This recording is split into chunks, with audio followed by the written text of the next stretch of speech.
ఆఖరికి మణిపూర్ లో ఎంత మంది క్రైస్తవులను 2000 చర్చిలను ధ్వంసం చేసిన 60,000 క్రైస్తవులని నిర్వాసితులను చేసిన కనీసం అప్పుడు కూడా జగన్ రెడ్డి గారు క్రైస్తవుడు అయ్యుండి కూడా ఒక్కసారి కూడా మణిపూర్ ఘటన మీదే మాట్లాడలేదు. మరి క్రైస్తవుల కడుపు మరోదా? క్రైస్తవులకు మనసు లేదా? క్రైస్తవులు మనుషులు కారా? మనుషులు చచ్చిపోతున్నా మీరు పట్టించుకోకుండా బీజేపీకి మద్దతిస్తున్నారంటే మీరు మనుషులు అవునా కాదా? టీడీపీ పార్టీ, జగన్ రెడ్డి గారు, చంద్రబాబు గారు సమాధానం చెప్పాలి, ప్రజలకు సమాధానం చెప్పాలి. మళ్ళీ చెప్తున్నాం, ఆంధ్ర రాష్ట్రంలో ప్రజల అందరినీ హెచ్చరిస్తున్నాం.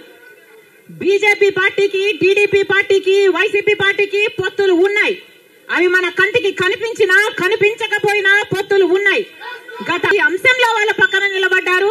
ఆఖరికి మణిపూర్ అంశంతో సహా బీజేపీ పార్టీకి తెలుగుదేశం పార్టీ, వైసీపీ పార్టీ మద్దతు ఇచ్చిన మాట వాస్తవం. మళ్ళీ ఆంధ్ర రాష్ట్ర ప్రజలు వైసీపీకి ఓటేసినా అది బీజేపీకే పడుతుంది. మళ్ళీ ఆంధ్ర రాష్ట్రంలో టీడీపీకి ఓటేసినా అది మళ్ళీ బీజేపీకే పడుతుంది.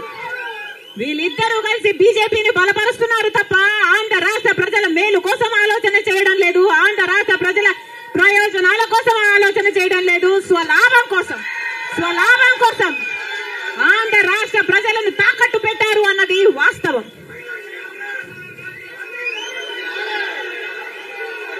మళ్ళీ చెప్తున్నాం, రాజశేఖర్ రెడ్డి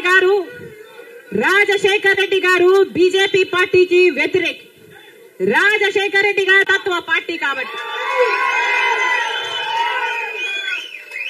ఒక మతాన్ని రెచ్చగొడతారు, ఇంకో మతాన్ని అవమానిస్తారు. ఇదే బీజేపీ పార్టీకి తెలిసిన రాజకీయం. మతం పేరుతో చిచ్చు పెట్టాలి, ఆ మంటలో వీళ్ళు చలి కాచుకోవాలి. ఇదే బీజేపీకి తెలిసిన మంత్రం.